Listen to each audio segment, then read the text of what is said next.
So, September the 4th, 1991, Essendon, dialogue with Ralph on fields, brains and chaos. Even from the conventional point of view, it seems to be agreed that the interface between the mind and the brain is the field, or fields. Because even if we take the limited view prevalent in conventional science, where the mind is in some sense an aspect of the functioning of the brain, then it's clear that the aspect of the function which it's most clearly related to is electromagnetic and electrochemical patterns of activity distributed throughout the nervous tissue. So the conventionally assumed intermediate level between the mind and the brain is the electromagnetic field, the pattern of activity of the nervous system. I think that this is an important starting point because however unconventional a view one wants to form of the relation between body and mind, or if you like, body and soul, then the field concept seems to play an essential intermediary role. The organizing principle of the body, according to much of modern developmental biology, again fairly conventional, is the morphogenetic field. And the very development of the nervous system depends on these spatio-temporal patterns of organization. So fields play an important role. And fields, of course, play an important role throughout the whole of our understanding of physical reality, from the quantum matter fields of protons and other subatomic particles to the gravitational field which embraces the entire structure of the cosmos. So all order in nature can be traced directly or indirectly to the organizing or patterning influence of fields. And perhaps all order in our mental activity can be traced to and related to the patterning activity of fields, which in this case we can call mental fields. My own view is that these different kinds of fields may, at least many of them, may ultimately be understood in terms of morphic fields, which are forming or patterning fields, which contain a kind of inherent memory from previous similar things of their kind, and are subject to morphic resonance from previous similar systems, so that the structure and nature of fields has a habitual quality and a kind of built-in memory. The conventional view, of course, is that the fields are structured or organized by some kind of abstract mathematical formulae with no inherent memory. But even leaving that question aside, we come back to the idea of field activity in the brain as being a key to understanding what's going on. Various people have arrived at this idea for various reasons. One important way in which this conclusion has been reached is through the study of memory, where attempts to locate localized memory traces in the brain have met with so many failures so often that in order to account for the apparently distributed nature of memory, people like Carl Pribram have suggested that there are field-like patterns over the brain. He uses the analogy of the hologram, an interference pattern in the electromagnetic field, so that there are distributed field-like patterns of activity stretching over large regions of the brain, which are somehow responsible for memory. These field models, which give us the idea of distributed patterns of activity in the brain, contrast with the rather more old-fashioned models of brain function, where the analogy was made with things like telephone exchanges, where the idea is that single neurons come and plug into other neurons through telephone exchange type connections, very specific one-on-one nerve cell connections. That the bias in favor of the telephone exchange model partly came from the kind of neurophysiology that involved putting probes into single cells or groups of cells and monitoring what was going on locally in different parts of the brain. However, for a long time now, people have been studying the brain in a different and more global way, and the most obvious and best known form of this is through electroencephalographs, where large patterns of activity involving brain waves sweeping through large regions of the brain with different frequencies have been observed for decades now. And these are used in routine clinical diagnostic methods as well as in research. What interested me most in recent findings on the brain was the discovery of Friedman and others that by using electroencephalograph type techniques with many electrodes placed on regions of the brain, patterns of activity could be studied in far more detail than previously achieved with electroencephalograms, which are fairly crude, involving 10 or 20 electrodes placed on different parts of the skull. And his work, which has been with animals, involving many electrodes placed on the olfactory bulbs and the olfactory lobes of animals like cats, has shown that when the cats smell a particular substance, the bit of the nerve cells closest to the nasal mucosa, the olfactory bulb, shows a very characteristic pattern of activity in space and time.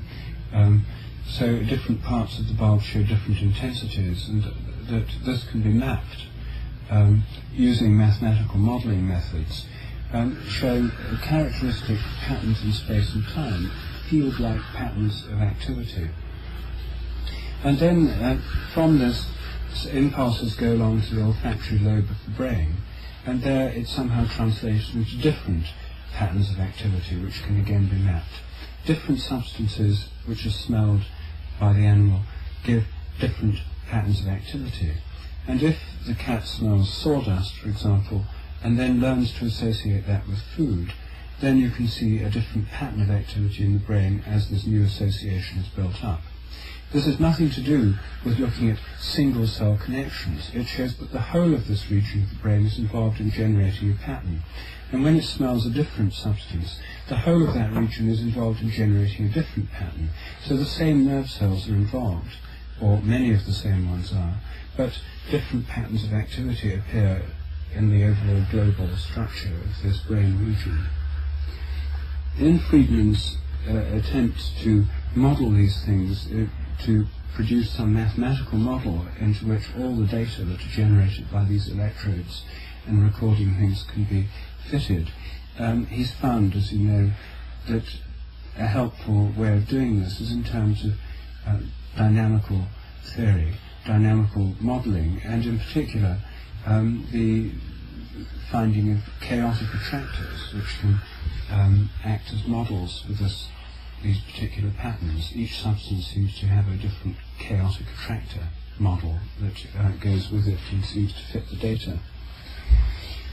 Well, I've, in my own view about morphic fields, long felt that the brain must work in terms of distributed fields of activity, and that these fields of activity in the brain would be the interface, or one of the interfaces between morphic fields and the physiological function of the brain.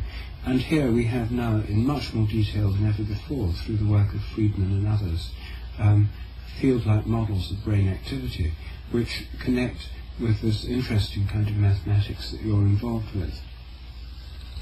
Another thing that relates to this is that much of the fashionable work on modelling brain function at the moment by means of computers uses neural networks and similar kinds of programs.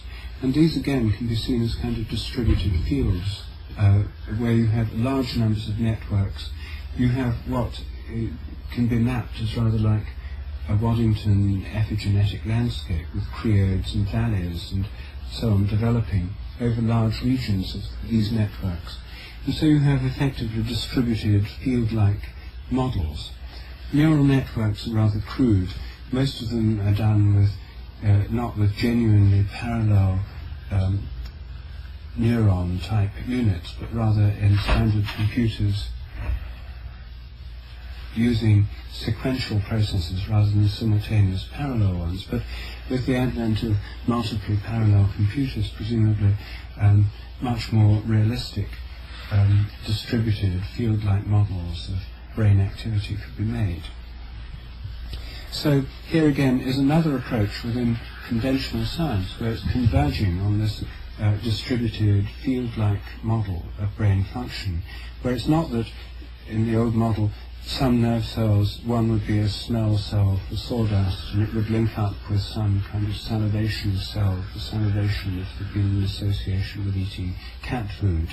And then other cells would take care of other functions, but rather all these cells would be involved in all these functions. And what would matter is not which cells are involved, but the overall pattern of activity, best described as a field, which is responsible for each of these things. This gives us an insight into brain functioning where a field theory of the mind, and in my own area of interest, a morphic field theory of the mind, becomes much more credible than ever before. And since you've had a lot of experience with modelling through chaotic attractors and some contact with the world of brain research, I just wondered what you made of all this. Yes, well, I agree that the progress in neuroscience has been from primitive models that didn't succeed in modeling any of the phenomenon in the direction of improved modeling, which converges more and more with our ideas about fields distribution, resonance, and so on.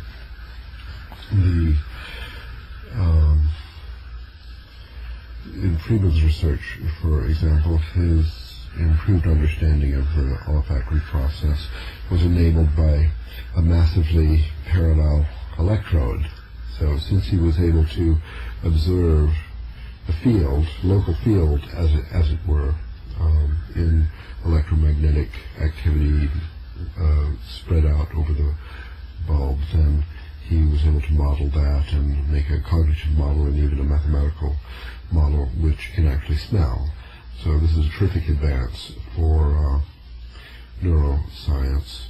And also, since we have massively parallel computers, we can simulate the olfactory bulb by making a digital computer version of his mathematical model. So that's going in the direction of having a spelling machine. Our original complaints about neuroscience, for example, on the question of memory and the fact that engrams have not been found, these questions are still outstanding, I think, even though we have a scientific model for the cortex, let's say, involving local electromagnetic states, such as oscillations in the electrical potential across the cell membrane, and in biochemical states having to do with migration of ions through the extracellular fluid, which is also a distributed system like the neural net. We have, in other words, actual well-recognized physical fields, electromagnetic field, biochemical fields such as clouds of calcium ions, which influence the distribution of receptors or channels on the surface of a single cell, and in all different kind of levels. Thinking of the work of Ross 80, for example, in modeling the extracellular fluid. So in these physical fields, there are field patterns, let's say space-time patterns of activity of whatever it is, the amplitude of oscillation, the frequency of oscillation, and so on. As we model these in our mind, we have a cognitive model, we have a mathematical model, we have a physical model for certain functions, especially having to do with instantaneous stimulus and response. but we're still missing the memory engram. So there are two possibilities, I think, to connect up with morphic field theory. One is that the mind is located in the brain, even though it might be a more complex thing and not completely physical, and that the morphic fields involved in memory that may be physically invisible in terms of engrams, or there may be physical engrams that we simply haven't learned to see yet. For example, large proteins bound into lysosomes or something inside the cell. We just don't have a microscope for that yet. This is sounds sort of like Christology, where we would have a consubstantial and coextensive morphic field and physical fields in the same space-time physical substrate. That's one approach in which we could then say, okay, the memory is located in the soul or the mind, and the engrams are there, but they're not physical. But in real time, they resonate with physical fields having to do with instantaneous stimulus and response, so that the external world communicates with the mind through the intermediary of the brain as a gateway, as it were. In this model, we have to,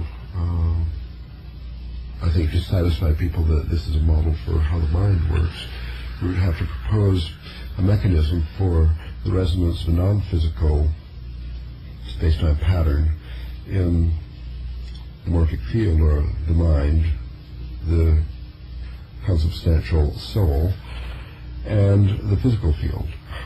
What would be the coupling? In other words, propose a coupling between either the electromagnetic field, the strong force, the weak force of the gravitational field in a cell, as it were, or in the brain in an extended network of cells, with a non-physical, non-energetic, immaterial mind field, mental field. That's not impossible. We could approach that. Anyway, that's one. Another alternative, I think, on the larger scale for modeling this relationship between the mind and the brain. This is a little more paranormal, I would say. We imagine the morphic field as being somewhere else physically, just somewhere else, in another room in the mansion. Let's say something like a hospital down the street, which has its own rooms, workers, mechanisms, and stuff. And may have ordinary physical space and time, but without energetic stuff in it. And the morphic fields, especially mental fields, and the soul of a flock of birds, or the soul of a bird feather, or the soul of a bird cell, would somehow exist in this non-consubstantial, non-coextensive space elsewhere. And then the physical fields would have to,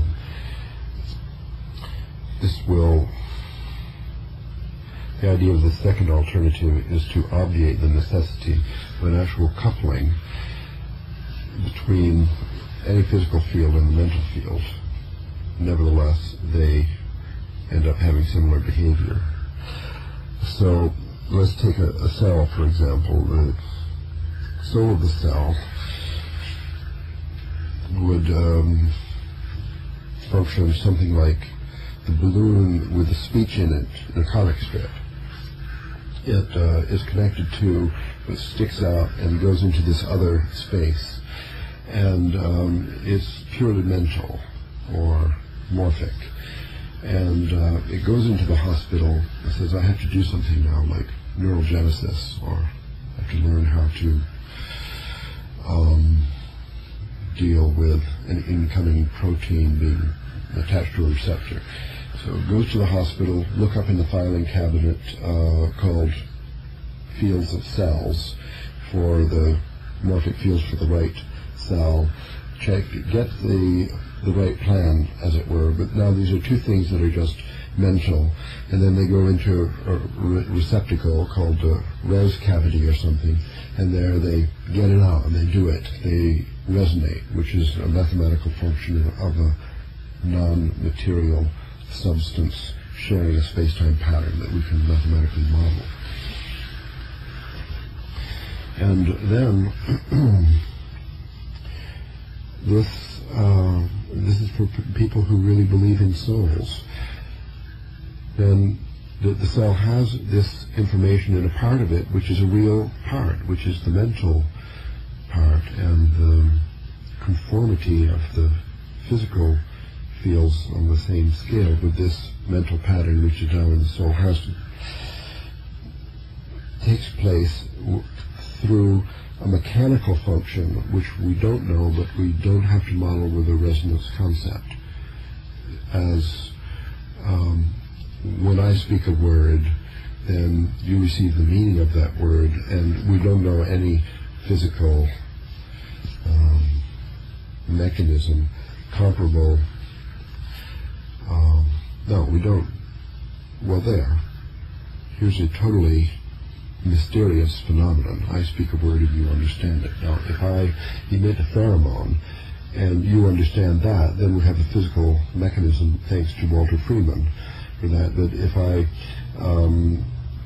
say cloud and you think cloud, then there's no amount of physical resonance of instantaneous electromagnetic field that will explain this, because the meaning for cloud is stored in memory, and we don't have any memory yet in the physical substrate of the brain.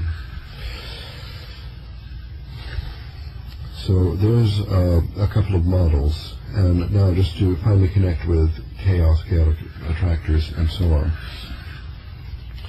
Here's a way that,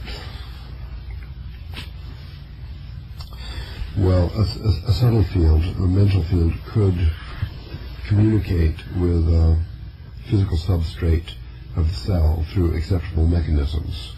And this has to do with an aspect of chaotic attractors. I mean, obviously all of these things, as far as physics is concerned, they're all in chaotic states, everything is. So with chaotic mathematical models, you have this butterfly effect. Very small cause creates an enormous effect, the sensitivity to initial conditions. So it could be that let's say with the hospital model for the mental field for the mind, for the soul of a cell, or for the mind of a human being, for example, it could be that there are physical fields there which don't reach very far. Let's say nuclear fields, strong force, weak force fields, or even gravity fields, which have a long range but they're too weak to detect with physical apparatus. That since cells have atoms and they're subject to this force, and even though the force is too weak to measure with any physical instrument, the sensitivity of chaotic attractors to deviations of small perturbations producing large effects mean that through these very weak forces, the mental fields could actually resonate with very, very large-scale effects in the electromagnetic fields. This one more aspect of this that I haven't addressed and keep thinking about and overlooking is the idea that, okay, a person is trying to learn tennis and learn to serve in tennis, and there's a tennis serve field is located somewhere, or the cell belongs to a rat, does not want a developmental plan from a frog cell. So how could it be that after getting to the hospital where all of these fields are stored in folders in file cabinet, how to get the right one and not the wrong one? There has to be a checking somehow between the physical substrate and the mental plane. It could be that DNA, although we have rejected the idea that the DNA itself contains the complete plan for the development of the animal from one cell, It could be that the DNA has some code checking function, and that this code of protein sequence, let's say, is contained in the morphic field in the plan, the pattern, that some kind of checking can take place, and that this DNA is the kind of thing which, since it's in a chaotic state of activity, that it has this butterfly effect, and acceptance or rejection of a program could be triggered by modulation of a very weak force. So that puts chaos in your picture. Yes. Well, looking at these two models, the first one has a direct coupling between the electromagnetic and morphic fields. That's the one that I favour examining, because the one that has the hospital model that has these fields somewhere else and then some unspecified coupling seems to me to involve a gratuitous dualism. It doesn't really help us because we're still left with an unspecified linkage. You like the coextensive model? I prefer the coextensive model. And if we have the coextensive model, then the coupling between the morphic fields and the electromagnetic fields is perhaps not so difficult to conceive. On the one hand, the electromagnetic field, as it changes, is a changing, vibrating, oscillatory spatio-temporal pattern. That's what it is, with particular rhythms, frequencies, and spatial distributions of pattern. Now, this is the kind of thing that morphic fields are too, and with this going on in the electromagnetic field, the morphic field could simply, as it were, shape itself, mold it to, or link to this changing pattern in space and time. It's the kind of thing morphic fields are. They're not substantial things made of stuff. They're things that are patterns or spatio-temporal patterns that resonate by their nature and would be linked to, coupled with, or be evoked by things like changing electromagnetic fields or patterns in electromagnetic fields. So that's not so difficult to imagine how such an electromagnetic field could be one layer, then we have another layer very closely coupled to it, namely the morphic field, which is a spatio-temporal pattern. So what happens in the electromagnetic realm would immediately be reflected or perceived, as it were, within the morphic field realm. So that would account for the movement from EM to morphic field. And then back from morphic to EM field, we have the butterfly effect, as you said. The way I think morphic fields work is through patterning probabilistic processes. Now, the brain is absolutely full of probabilistic processes. Whether any given nerve cell fires or not depends on quantum fluctuations in the membrane and the summation of large numbers of quantum events. And we already know from empirical studies of brains that quantum level noise has an enormous effect on whether nerve cells fire or not. That there's, and even if one doesn't want to say it's noise at the quantum level, there's every other kind of level at which there's indeterminacy, probabilism and so on, to do with the functioning of large numbers of nerve cells together. And so there's plenty of places here where a patterning influence of morphic fields could fit in by bringing about small changes here or there, by imposing pattern or order or function, which in terms of chaotic dynamics would, even by very small effects, could lead to amplifications, to quite large effects on the overall pattern.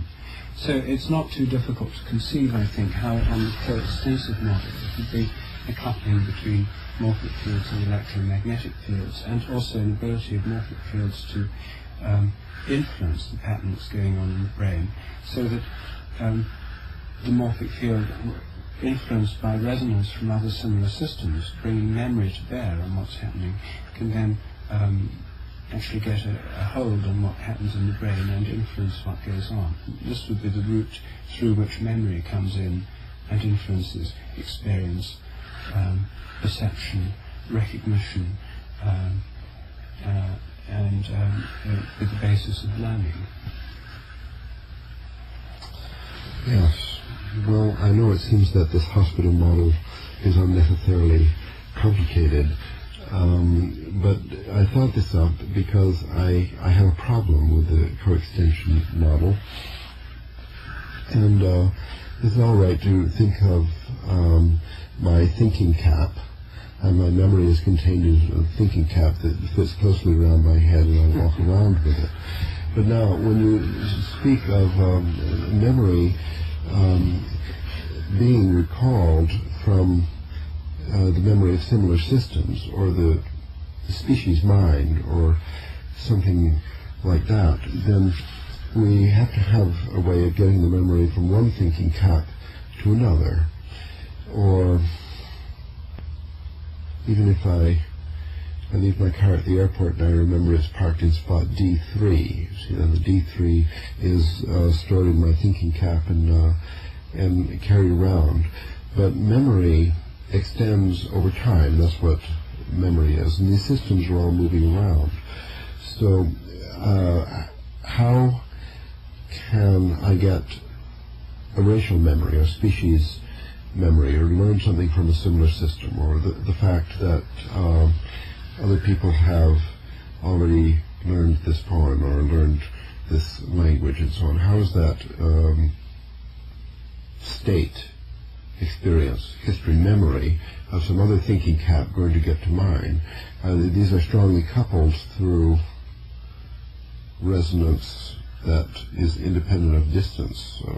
Somehow the ordinary space and time is too limited to allow us to store up these things for a long time, and especially transcending the experience of single individuals. When I die, does my thinking cap go to heaven? And for this reason, I thought it good to have a filing cabinet somewhere where the racial memory could be stored as a single pattern that could then be extended across the different exemplars of whatever it is you call similar systems, whether it's a DNA or a species, or certainly if a cat learns to jump across a wide space, and then a goat might learn to jump also.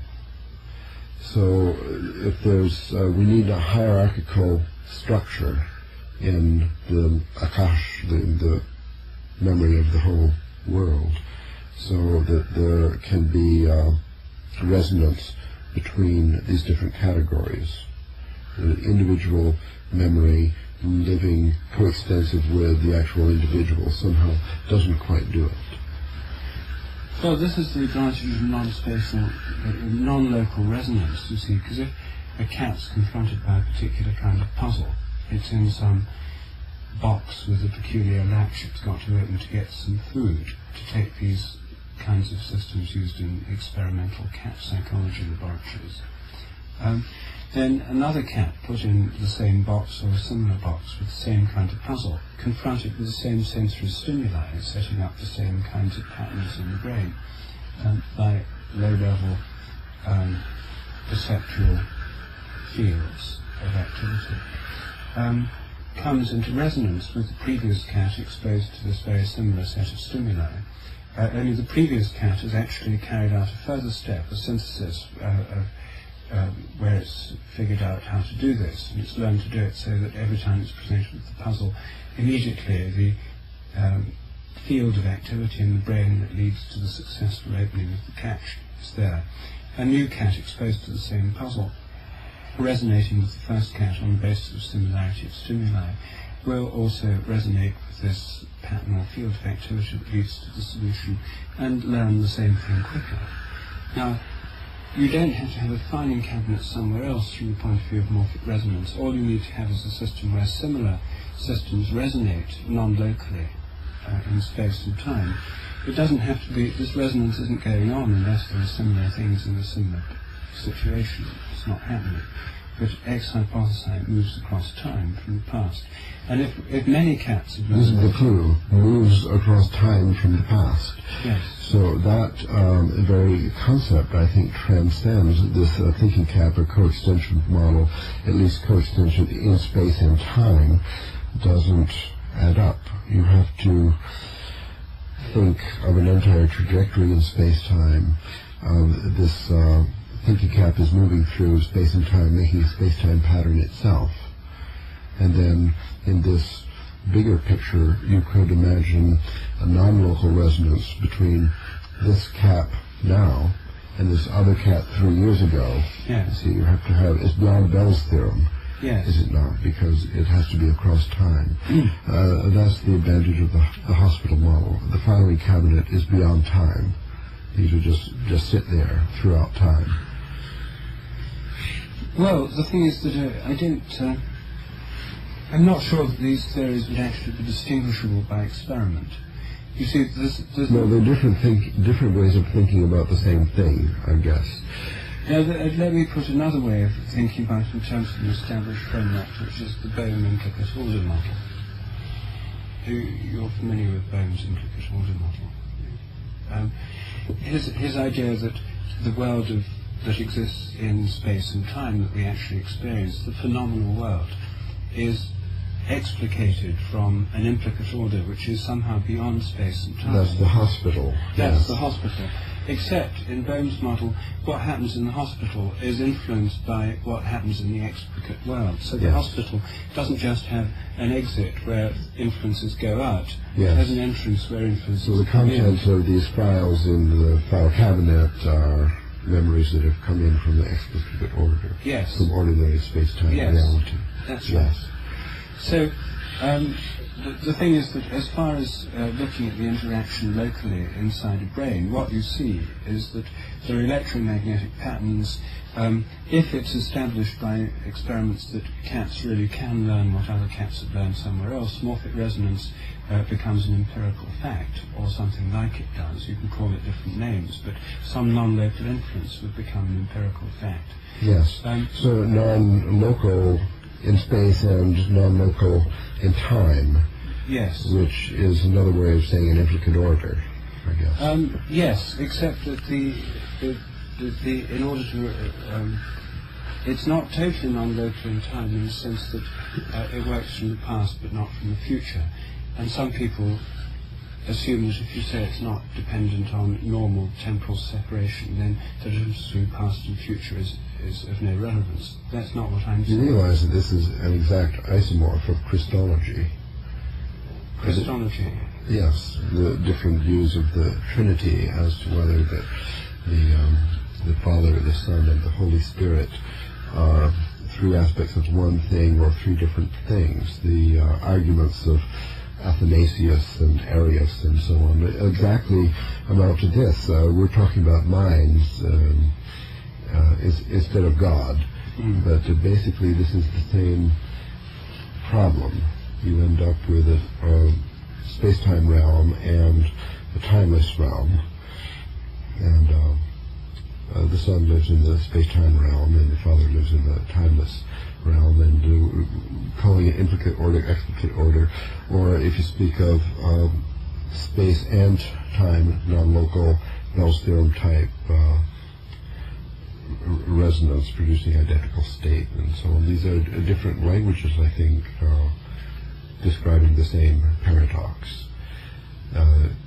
It's good that in order to understand memory, or a simple thing like embryogenesis, it's not a very simple thing, but it's observable, and here's the egg, here's the chicken, and even to understand this, or memory, or learning to speak a language, that we have to go all the way back to this ultimate paradox, at more or less at the foundation of every religion. All the way back to this ultimate paradox, at more or less at the foundation of every religion. Yes, although most religions have rather skirted the whole question of memory. In Christian theology, there's the traditional forms of it are fairly non-evolutionary. There's a strong prejudice in most religions towards conceiving of some aspect of divinity as being totally beyond space and time and therefore totally changeless. And they then have the problem of seeing how a totally changeless divine essence can be related to a changing world. And this creates a problem in relation to memory, because memory is a feature of human existence and indeed of, in a general sense, of biological existence. So if the changeless divine mind is the bearer of memory, then it must change, because memory is a cumulative process and depends on what's actually happened, and therefore involves a change in the so-called changeless basis of things. So the memory thing is a real problem, you see, and also the way, if the changeless divine mind is supposed to be omniscient, and if, as in Christian theology, there's an inherent freedom in the creation, then what's going to happen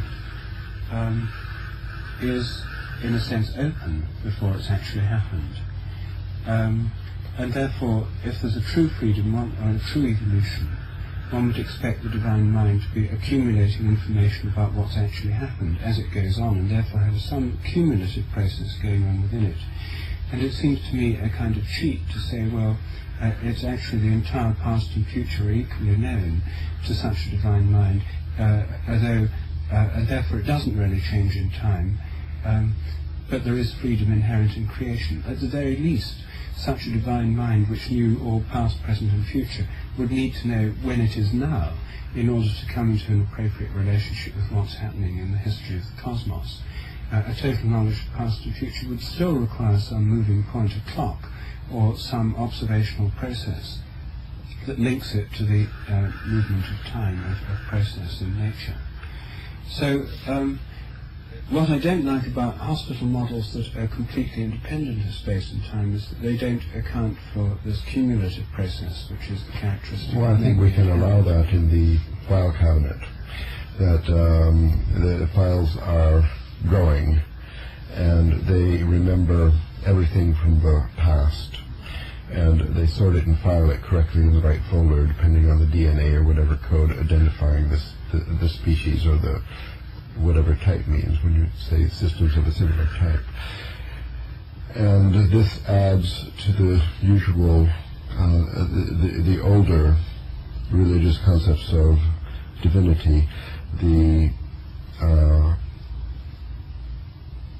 idea of cosmic time, that means an instantaneous present throughout the created universe, and a distinction of polarity of time, the past, the future. It leaves the future unknown. It makes evolution a possibility, and it gives all sentient beings the possibility of interacting divinely in the creation of the future. And this, I think, is kind of our model. Except I don't like the filing cabinet model, you see, because the filing cabinet model for memory is it doesn't seem to be the same as the resonant model. What appeals to me about the resonant model is that it makes memory a relation in time, a relationship in time, which is what memory is. If I smell a peculiar smell and it reminds me of something that happened years ago in the presence of such a smell, there's a kind of collapse of time, a bringing together of things from two different times. It's a process in time. So you're thinking of this resonance across different times makes it unnecessary to save things up in a file cabinet.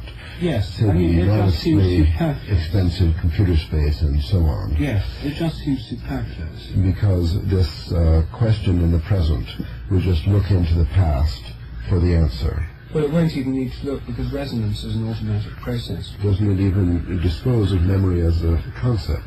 Because when I've left the car in position D3, then I don't have to remember the D and the 3, because later on when I need to find the car, I'll just seek a resonance with the moment when I parked it. Well, yes, but in order to seek a resonance with the moment when you parked it, you've got to be in the same place and time as when you parked it to form the link. And so what you do normally is you encode the position through remembering D3. And you then... No, but where do I remember it if there's no filing cabinet? Well, you associate D3 with having parked the car, and with your implicit and desire to retrieve it in the future. then when you want to retrieve it in the future, there's a whole complex of associated things within a morphic field which is binding together these concepts. Retrieval of car, parking lot, D3. We're thinking about the past is still there somewhere, so that we can have a time, non-local resonance. Yes. To that instant in the past. The past is in effect effectively present everywhere. So accessible everywhere. Presently coexisting past is then the same as a file cabinet. Well, in different words. Well, it's just that one of them is using a direct temporal process as the basis of memory. The other is putting what seems to me a sort of gratuitous addition, an unnecessary addition, creating an alternative space beyond the kind of space we know about, putting these things in some kind of spatial storage system. You see, the idea that memory has to be stored in something like a filing cabinet, I submit, is an artifact, an ethnocentric artifact that arises from the fact that we use printed books and printed language. I think in an oral culture this image wouldn't occur to people. We're so used to filing cabinets and memory, notebooks and libraries and that kind of thing. It seems to us a very natural metaphor for the way the whole of our minds and nature works. But when I'm looking for the location of the car, is it not, and this is what we were conventionally calling memory, is somehow the past is still existing there in that spot? Well, the past is still existing in, there was a moment when you associated, in an effort to remember, you're parking the car there, your future need to retrieve it, and the D3, and you, there was some kind of mental process by which you link these things together. All memory is based on constructing connections, and all empirical psychology points to this simple conclusion. You only remember what you've made a kind of active construct of. You don't remember by some kind of passive spatiographic process. There's an active construction involved in the memory process. So you make some kind of mnemonic or way of remembering D3 and associate it with the car and its position, and you'll need to remember it. Then, and that happens in your mind at a particular time. But then this is a conventional memory that I'm carrying around in my thinking cap. No, it happens in your mind. You're parking the car now, you make this association now, you then stop thinking about it. You go to your meeting, play with your computer, go and have lunch or whatever. You're not spending the whole time thinking about D3. Then you come back, you need to collect your car. Collecting car then becomes your present need. You then resonate with yourself in the past when you form this connection D3. So this resonance is possible because somewhere the past of myself is coexisting with the present. Yes. It's still there. The trace is following me around. Yes. A long tail as I'm walking around. Well, the thing is that the reason why you might think of the long tail is because we have a almost ineradicable habit of thinking of time in terms of spatial metaphors. So we think of the distant past, the near future, in scientific formulations. You have an x and a y-axis on the graph, and one is time, the other is distance. And we treat time as if it's a dimension, a quasi-spatial dimension. And this way of doing things works very well in certain kinds of mathematical formulations, and it works well in ordinary speech for the distant past. But what we have to do is to remember that these are spatial metaphors through which we're conceiving of time, and the nature of time may be quite different. It may be there's something about the nature of our speech, the nature of our language, the nature of our writing, or whatever, that forces us to use some of these spatial metaphors, even in ordinary language, a short time, a long time. So if you think of the past trailing along behind you, the distant past would be a longer trail than the more recent past. You think of something trailing. This is a natural image that comes from the spatial metaphor. But if the nature of time is quite different, if the whole of the past is, as it were, concertinoed or pressed up against the present, if time is eternally, the past is eternally and universally, in some sense, present, not out behind us, but present in some implicit or contactable form, but not through some quasi-spatial separation, then we don't need these kinds of spatial metaphors. So what I'm saying is that we can use spatial metaphors if we like, and filing cabinets are a classic example of them that come out of our particularly loaded way of literate information storage. But that we may be getting trapped in metaphors here in an unnecessary way. Okay, so I'll accept the concertina model for the mental fields. And then the physical fields have usual time, quick forgetting and so on. They don't have memory. Well, the physical fields have memory insofar as they're coupled to the morphic field. Yes. And so, I mean, since most of them would be coupled in this way, then they would indeed have memory associated with them. Or available to them. Available to them. And a memory from another individual, as for example in embryogenesis, here's a cell that's brand new, has to use the memory of some other cell, find the developmental plan, then it has to look in some other thinking cap, which is all concertina. So the other thinking cap is no longer existing, as a matter of fact. So even though during its lifetime its temporal history was concertinaed into a thin layer, it's still, where is it? Where's the plan for the embryogenesis of the chicken? Well, the plan for the embryogenesis of the chicken is in the actual course of embryology of innumerable previous chickens, right up to and including the final form of the hen or the cockerel.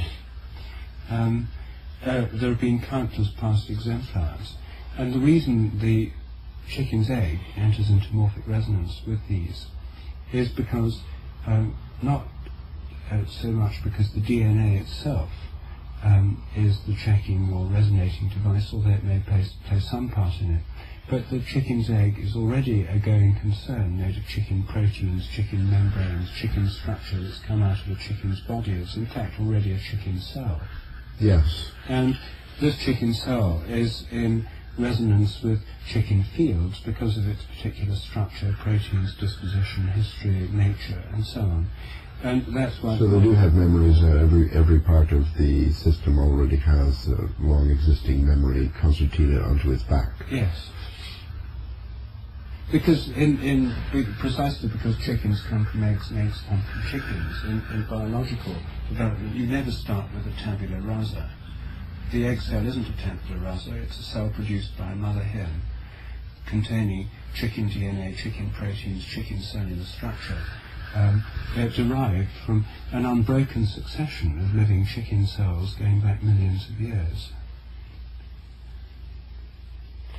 So the relationship of this chicken cell memory, chicken memory, to ordinary space and time does seem a little confused, although I see that the intricate order metaphor helps with this confusion, because then there's some place to put it. Because there is a spaceless character to the chicken program memory, and then there's a timeless character to it also.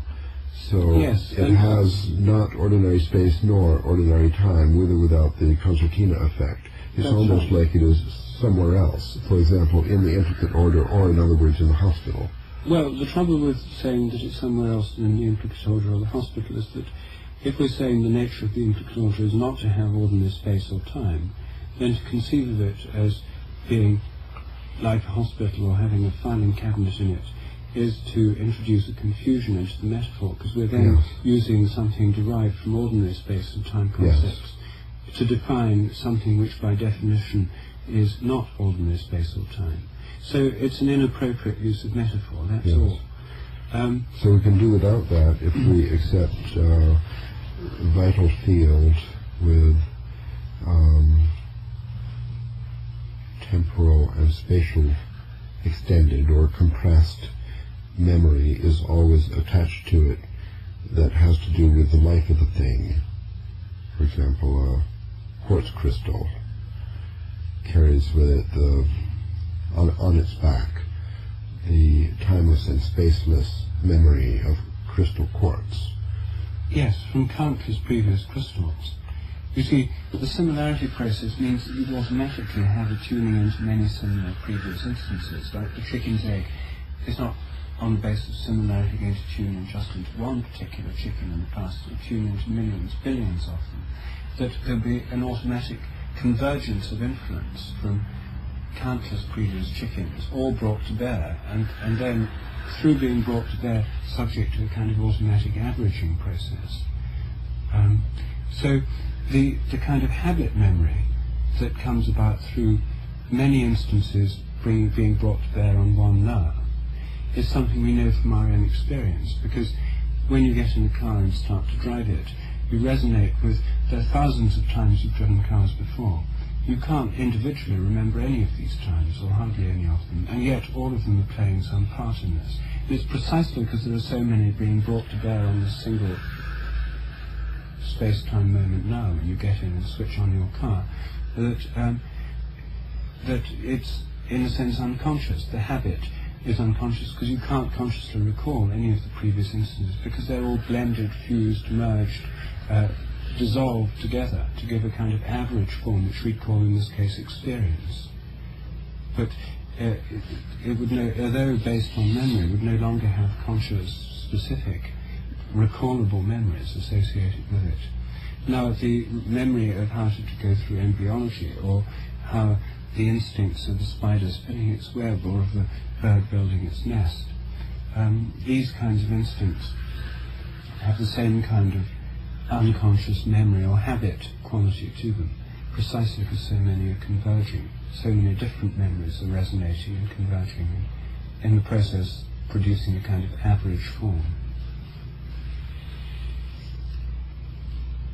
So the morphogenetic field then is coextensive essentially throughout the entire universe, and all of this data is being stored up there and is evolving, and in this stored data there are habits and so on, and the mind-body connection is still a mystery as to the spider is spinning the web, the bird is learning to fly, and there's the resonance of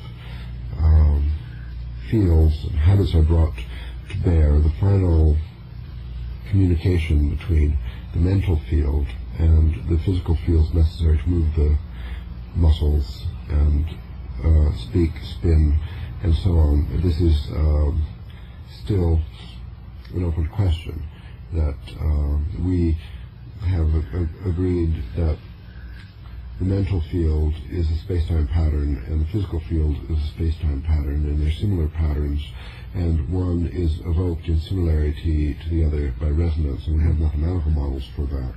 But as far as the actual, this is the final vitalist frontier, I think, the question of the interaction between the mental field and the physical field, by what, I hate to use the word mechanism, but we have to accept, finally, that by thinking we can bend a nail, that the mental field can produce an alteration of the electromagnetic field, or, yes, on all the physical levels of the organism. There are connections with all the mental levels of the organism. But how? Well, I mean, we've got here a model that's as good as any other, in fact better than most, of the coupling of morphic fields with electromagnetic fields. By the butterfly effect. Well, it may be difficult to get, if we were trying to study the coupling of morphic to known kinds of physical fields, the brain probably wouldn't be the best place to start. You know, like if you were trying to work out the basic principles of electromagnetism, you wouldn't start with a cat brain, you'd start with a magnet, as Faraday did, and Alan Fleming's. Well, so, a single cell, or? Well, I mean, if these principles are as general as I think they are, then we could look at crystals or molecules.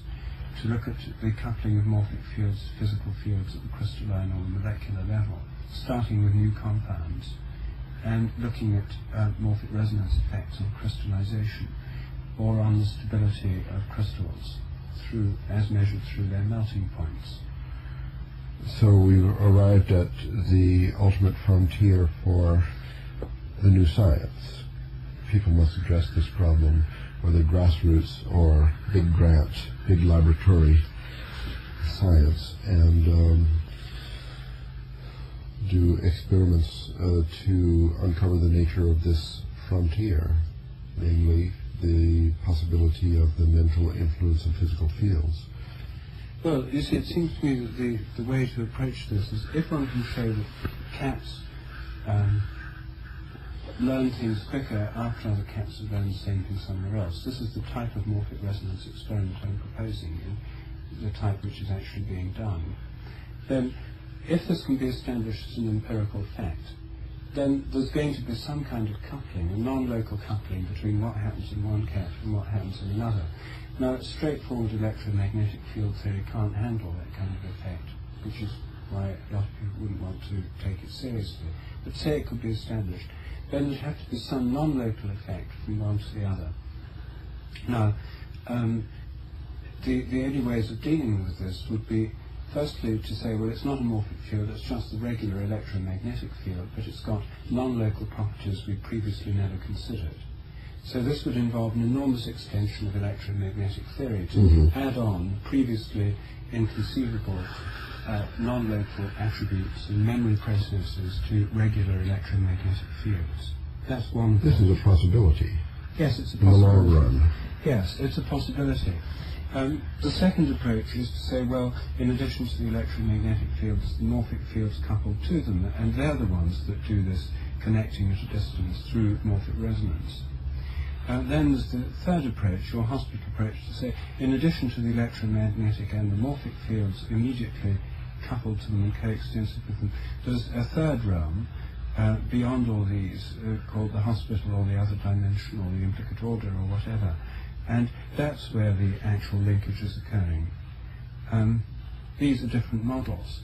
But if the empirical fact were there, an empirical instance of non-local effect of cat learning in cats on a cat somewhere else were established, these would be the kinds of models that have to be considered. Yes. Now, how one actually conceived of the relationship between whichever model one preferred, how one conceived of it operating within the brain, I don't know how one would tackle that at the level of the brain, because I'm proposing that this memory process through morphic resonance is universal through all nature. Brains are simply a particularly complicated special case. So then, one would have to go to these simpler systems to work out how that might happen. And my own feeling is that if one were going to do this, then a better analogy, for a better starting point for what's going on, would not be to take electromagnetic fields as the prime case, but to start with some consideration of quantum matter fields, which are probably closer to morphic fields in their nature. That's still an existing kind of physics, and it's still a rather restricted range of activity. At any rate, some kind of model... You mean, after all, we need big laboratories with accelerators to study elementary particles? No, I don't think that would be the case. I think that we could look... I'm not quite sure how one would study this coupling process except to show that it was happening. Right. I mean, well, these other fields, like the gravity field and so, we don't have any model for how it happens. No. It's this peculiar action at a distance. I mean, this happens if the sun got lighter, then the Earth's orbit would change. So we simply get familiar with non-local coupling yes, of some kind. Once we get the data from experiments, then we create some cognitive strategy for grokking it. And then after some generations, that seems like an acceptable theory. So we don't actually have to have any mechanism to couple mental fields with physical fields only to sort of find out how it works by experience. And well, the thing is that it would be interesting, because if we were then going to make models of the chaotic attractor type, we then could build into the models some inference from previous similar systems. And you see, right now, each time it's run on a computer, the idea is you generate the thing fresh, and you start with a tabula rasa, and there's no inherent memory except any you explicitly build in. Well, to build in memory into these computer models of some kind, based on previous similar patterns, would be very useful. And there's some aspect of neural network theory that does it through rather conventional things like modifying connectivities between cells. So the building in of memory, even if with existing computers we can't actually generate non-local memory, to build in a local memory function in these models would be one step, and I suppose people are already doing that, because animals do have memories, and to model them you've got to model the memory somehow. The ultimate step in computer modelling of this would be to have computers that work by morphic resonance. Yes. And this is a frontier currently being explored. As you know, this whole concept was raised as an April Fool joke in the British computer magazine, Computer Shopper, where the claim was that multiply parallel computers with genuine randomness built in, performing multiple step calculations of the genetic algorithm type, converging towards an answer by a kind of natural selection, were able to achieve the same calculation quicker and quicker. They got better with practice in a way that shouldn't have happened otherwise. And the article claimed that in similar computers without randomizing elements in them, they didn't. They just did it at the same speed on average every time, as you would expect. And that, therefore, the postulation was that morphic resonance is somehow getting in through the randomness, patterning the activity, setting up a morphic field which is beginning to govern the activity of the computer. Well, the people who perpetrated this particular practical joke in Computer Shopper magazine are in fact devotees of morphic resonance theory, and believe that such a thing is possible, and put forward this joke precisely because they thought it was on the very borderline of possibility, and would be a very good April Fool joke, because it would be extremely hard to distinguish whether or not this was really possible, because it's on the borderline, and to their mind quite conceivable that it would happen. So the other frontier of research, you see, would be to construct computers which do have quantum randomness built into their functioning, preferably ones with parallel circuits carrying out genetic algorithm things, where the number of steps can be modified by random choices, and where a morphic field could, if allowed to get a grip on such a system through real randomness within it, cause things to happen quicker as time went on. The same thing was done, it would happen quicker and quicker. Then a similar computer somewhere else in the world should be able to learn from the experience of one, say, right here in California. So you'd then have morphic resonance between computers.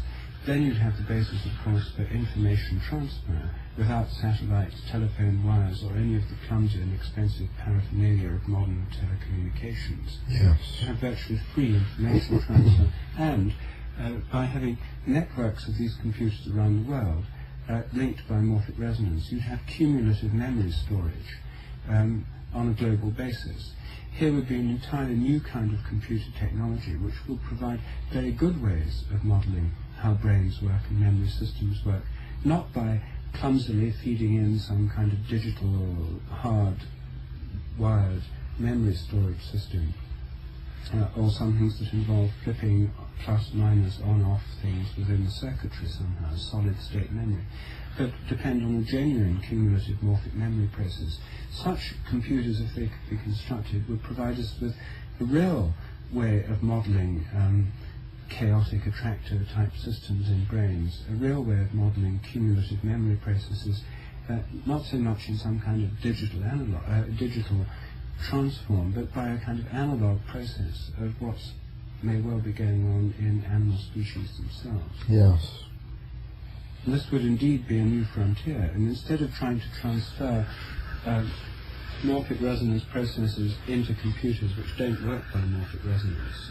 And here they could be directly modelled in the first kind of machine actually to depend on the morphic resonance process. Well, now we're talking about artificial life. That the one fringe benefit of understanding how mental and physical fields interact would be that we could then intentionally design such a computer system that would carry a vital field, and then that would be artificial life, I guess, because... Well, maybe not artificial life, it would be certainly a step, a major step further towards artificial intelligence. Yes. Such systems would, they still wouldn't necessarily be intelligent, but at least they'd have a kind of interactive memory, which existing computers don't have. Yes. So, yes, it would be a step towards, well, it would be the first truly organic technology in the sense that it would be able to do away with telephone wires, for example. Yes. Or radio transmitters, yes. or sky-based satellites. Yes. They would be energy, very low energy yes. technologies suitable for an ecological age that goes ahead. And it would be the first kind of organic technology where what we're doing is having fields within machines as the basis of what's going on, resonating fields. At present, most machines, all machines, work in a more or less determinate manner, where the last thing you want to happen is some kind of spontaneous interactive process or self-organizing process of this kind.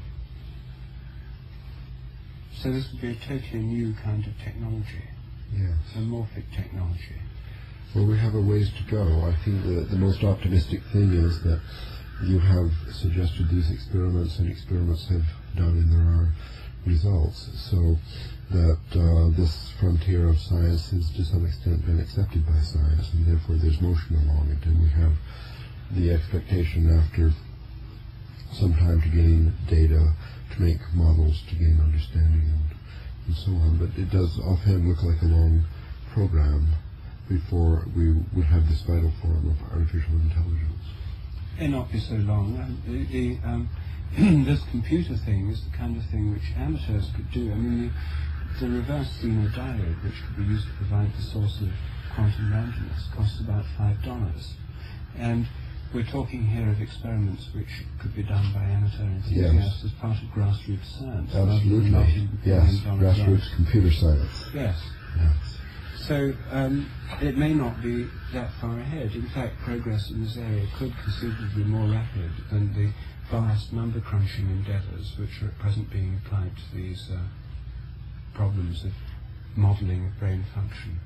And the billions of dollars being spent on neural network type modelling things. Yes, even my own activity is in this direction. Well, is this computer experiment suggested in your book, your forthcoming book? Yes. So this will be one of the experiments that could change the world, you see. Yes. And this is something within the grasp of numerous undergraduates and amateur computer enthusiasts. Yes. Well, there's a couple things that these enthusiasts ought to know about. One is neurochips, which is massively parallel analog neural net systems built on a single chip. These are available now in several different experimental forms already exist, and soon will be a commercial product. Another interesting device from this purpose you'll be interested in this direct infrared imaging. I don't know if you've heard about this extension of Walter Freeman's work. Walter Freeman has a spatially distributed electrode. There are 64 electrodes, but they are crammed on a single small square, 8 by 8. So this is fairly coarse-grained compared to the cellular structure of the olfactory bulb. But the astronomers have developed, for the sake of infrared astronomy, infrared detector, the CCD, and this has in a millimeter, about 64,000 detectors, not electrodes, but they're infrared detectors. And living cells emit infrared, but very weakly. But these CCD devices are so sensitive that they record the arrival of a single photon. So now there is experiments are afoot, and data has been obtained already from this 1 millimeter square gadget with 64,000 infrared detectors implanted in the cat brain, so it's adjacent to the cortex. And they have recordings, and they're very similar apparently to my video of the 64,000 computers in chaotic states. So the observation of this subtle level has reached a point, and this is the level that can be easily imitated in computer experiments. You see, there's a kind of convergence, I think, between the collection of neuroscience data and this level of computer experiment. But in the construction of a massively parallel computer system, I mean, there aren't many people who've got massively parallel systems actually up and running yet, are there? I mean, most of our networks can be based on pseudo-parallel programs.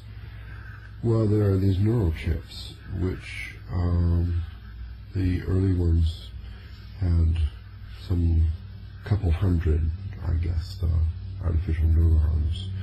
And now they're a little larger. Also, the neurons are getting more interesting. First, they had just kind of flip-flop devices. Now they're little oscillators that are trying to imitate the retina. And when you say they're analog, do you mean they're analog because they've got oscillators in them? Yeah, they use analog electronics on the chip. They're not digital computers. Oh, I see. Well, this is really interesting. Yes. And so, parallel coupled ones with true random inputs. Yes. Has anyone started working with truly random inputs in these systems, or are they still based on determinate programs? It's difficult to find truly random input. I think people use chaotic attractors, and that's good because it's more likely the way things really work. I'm not sure anything is truly random. Well, the thing is that the use of xenodiodes which pick up quantum noise in an electronic device means that you can use quantum noise as a source of true randomness. Yes, well, we don't think that quantum noise is truly random either. That's just another chaotic attractor. All right, but the thing is that if you had several of these things as part of the system, yes, there's more of a grip. Yes, if that would be morphic good. fields get a grip on, to have anything influencing through butterfly effects, initial conditions, you've got to have something very sensitive to it. Yes. And an ordinary determinate computer circuit would be extremely insensitive to it. It's designed to be, because you want them to do the same thing every time. You don't want them to be perturbed by thermal fluctuation or other forms of noise. Yes. Well, I think with a massively parallel system, if you have, say, 64,000 chaotic attractors in a coupled system, then you have a system with very many attractors, and their bases are very, very small. So with the slightest change of any one of the parameters, you get like totally different behavior, and the whole system then is very sensitive, and so you don't need necessarily to have a quantum noise source of randomness in order to vary the system out of the deterministic domain. Yes. So who's working with these analog neural chips?